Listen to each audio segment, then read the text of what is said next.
On this episode of Dream the Red, don't give hockey fans noisemakers.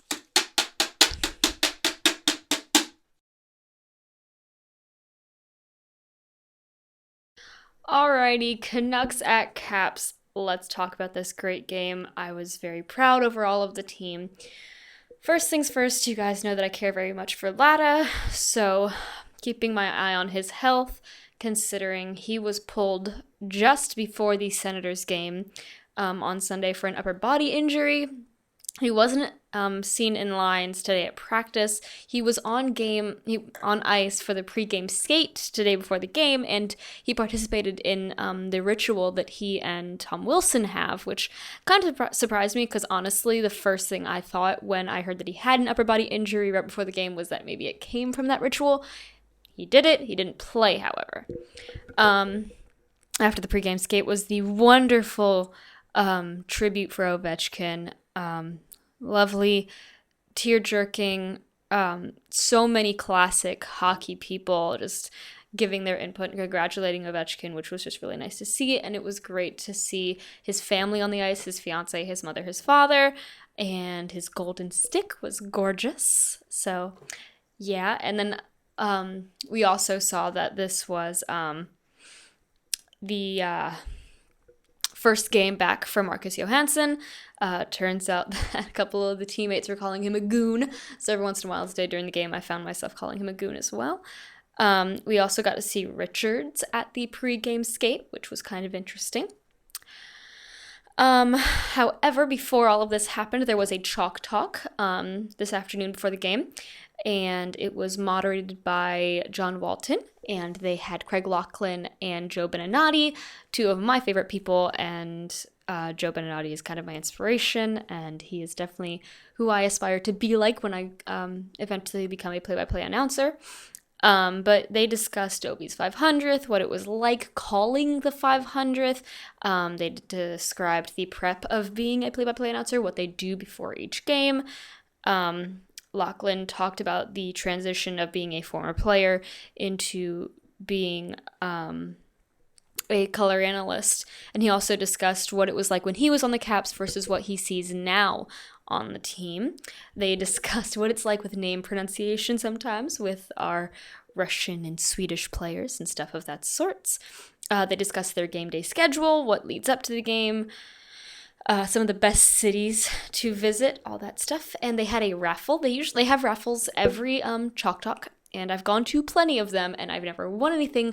But today I finally won something. I won Dmitry Orlov's signed stick.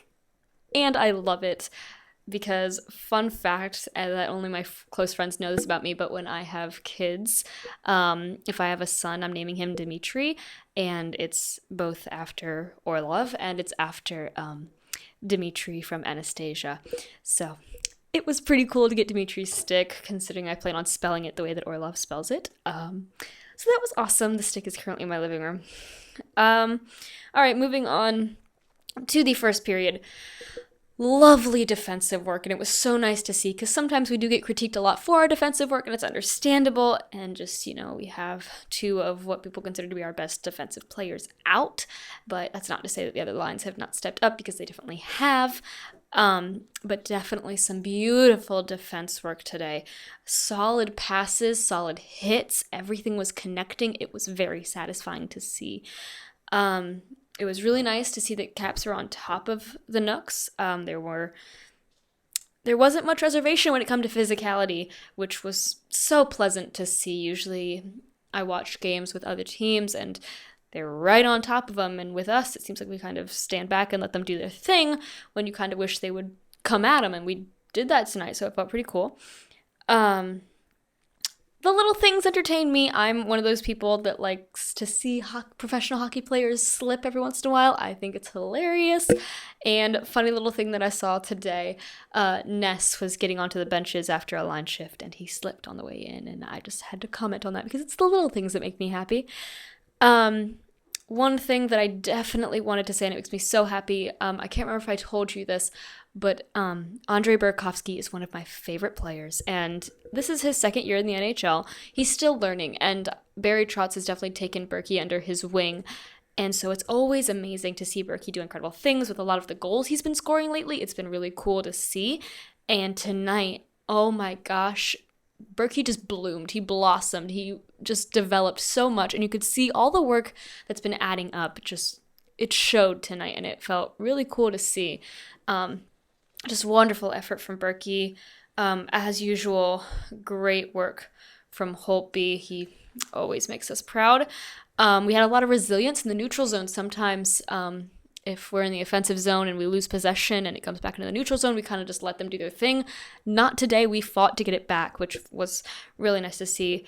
And of course, there was a little bit of worry at the end of the period when we saw Williams get hit straight in the jaw with a puck from Andrei Burakovsky, and he was escorted off of the ice for the remainder of the period.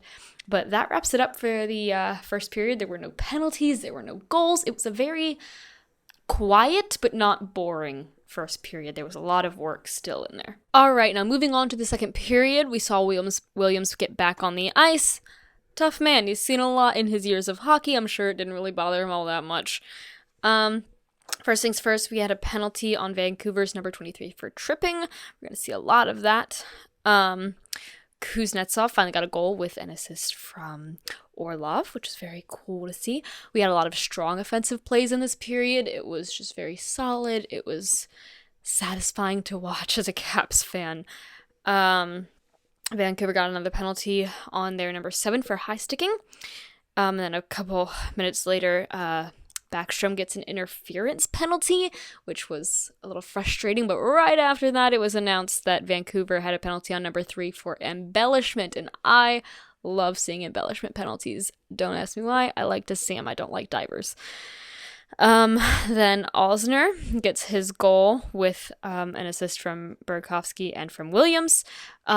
This goal was so hilarious to watch because shouldn't have been a goal, because you have Niskanen on the boards being messed with by a bunch of Canucks, and they were too focused on Niskanen, so Osner came in and he was able to score, and it was pretty satisfying. And towards the end of the period, Backstrom got a hooking penalty. But that's about it for the second period. This is just when we saw our 2 goals, and it was pretty satisfying. Like I said, most of this game made me very proud. Moving on to the third period, I saw something that made me very happy. You guys know that Wilson is my favorite player, and we got a goal from him with an assist from Kuznetsov and Burakovsky. Again, to reiterate, there was so much resilience tonight. It wasn't just, oh, we lost possession, let's go with it. It was, oh, we lost possession, let's get that puck back, which was so great to see. It was very satisfying. As, again, gorgeous passing, connective, that satisfying slap of the puck connecting with another stick. It was just so great. Just wonderful. Marcus Johansson, our crazy goon, got a holding penalty about halfway.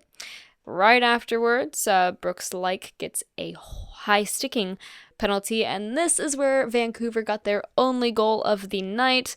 From number 17. I don't think it was that spectacular of a goal, considering it was a 5-on-3 power play.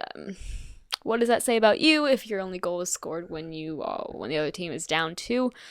Just saying. More about Burakovsky. Like I said, he's still figuring himself out, but I think he's finally finding his style, and it's not what I expected. It appears that Burakovsky's very physical, which is like the last thing I expected from him. But man, did he have plenty of hits last night. He was not hesitating at all to be aggressive and to fight back, and it was really cool to see that this is a player that he's becoming. Again, gorgeous saves from Holtby. That man just never quits. He only lets one in, which is just so satisfying. And, you think, we've won it. We have 3-1, right? No. 0.6 seconds remaining, and Kuznetsov scores an empty net goal. It was pretty nice. I was ready to leave. I was ready to get out of there and get my Dmitry Orlov stick, and then, oh my god, empty net goal. Fantastic. It was Kuznetsov's second of the game. Very wonderful to see. It was super, super nice. As for my players that I think were mentionable tonight, my most notable and just noteworthy, I would definitely say Burakovsky is one of the ones that kept my eye all night. He just always did things that caught my attention and just impressed me a lot. As well, Dmitry Orlov, whenever he had the puck, it just had a very commanding feel about him, and it just was very cool to watch. And of course, also Schmidt, but we all know that Schmidt is always holding it down on the defensive end. But man, he was playing very well offensively too, and that was really awesome to see. So, overall, incredible game, wonderful to watch. So proud of my boys. 4-1 win. We got this. I believe our next game is Sunday, but no guarantees because I'm not too sure. So, yeah, proud of my boys, and let's keep doing this.